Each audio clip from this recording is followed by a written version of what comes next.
So, Webster, we are constantly trying to beat cancer, to cure cancer, to kill cancer, to control cancer, whatever you want to call it. But what exactly is cancer? Well, it depends on who you ask. Um, the Orthodox charities will say that cancer is caused by DNA damage. The truth of the matter is cancer is caused by microbes. The microbes are inside the cancer cells. Now let me explain briefly why a cell is cancerous, and then we'll get back to the microbes for a second. In a normal cell, glucose will enter into the cell. There will be about a 10-step chemical chain reaction to convert glucose to pyruvate. The pyruvate will go inside the mitochondria, and once the pyruvate is inside the mitochondria, two chemical chain reactions start. Now, this is a gross simplification, but it's pretty good.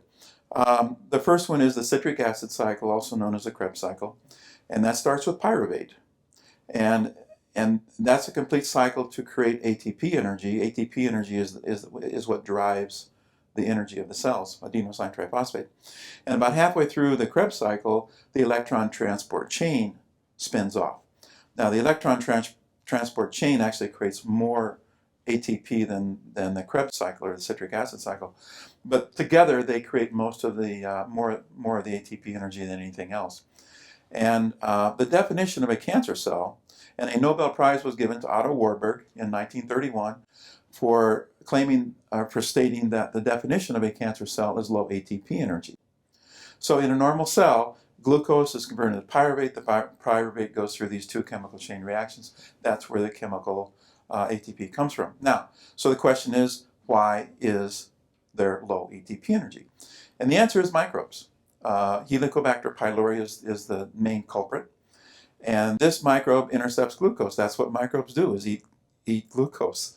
And so if you're losing part of that glucose to the Helicobacter pylori, there's less pyruvate.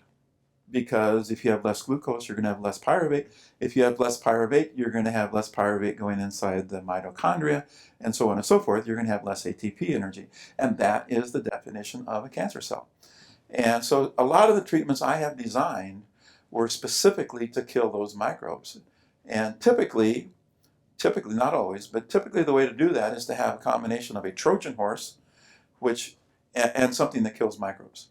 So the Trojan horse is designed to get the thing that kills microbes inside the cancer cells. And I'll give you a good example. Honey and curcumin, honey and ginger, honey and cinnamon. Those are three good examples. Honey is the Trojan horse. Cancer cells love sweets. And so you mix up the honey with the curcumin, turmeric, or the ginger. And that gets, the honey gets the other things in there. But what's interesting about this is down in South America, there was a Catholic priest, and I think his last name was Romano. Well, anyway, he was in a very poor section of Brazil, and he had cancer patients, and so he had trial and error. He had to trial, experiment with his patients because he didn't know how to cure cancer. And he came up with the formula of honey and aloe arborescens. Aloe arborescens is a cousin of aloe vera. And he added a little bit of whiskey so that the honey and the aloe arborescens would get a little bit deeper into the tissue to get to where the cancer was. And the formula is in a book, and there's actually a product now called aloe arborescens, which has a combination of, guess what? Honey, the Trojan horse, aloe arborescens, which kills microbes. And he developed it by trial and error. So down in South America. So this combination of a Trojan horse and something that kills microbes, DMSO is commonly used as a Trojan horse on my website. MSM and honey, those are the three main Trojan horses that are used with something that kills microbes. Chlorine dioxide, which is normally a gas, but it's a liquid for a half an hour or so, or colloidal silver, LiPH, which is pronounced life. LiPH is commonly used with MSM. That's really what I use for cancer prevention is MSM and life. So the formula has worked well. Cancer patients have done well with treatments that use a combination of those two things, Trojan horse and something that kills microbes. Now, of course, there's also the treatments that actually kill the cancer cells. Carrot juice, organic purple grape juice.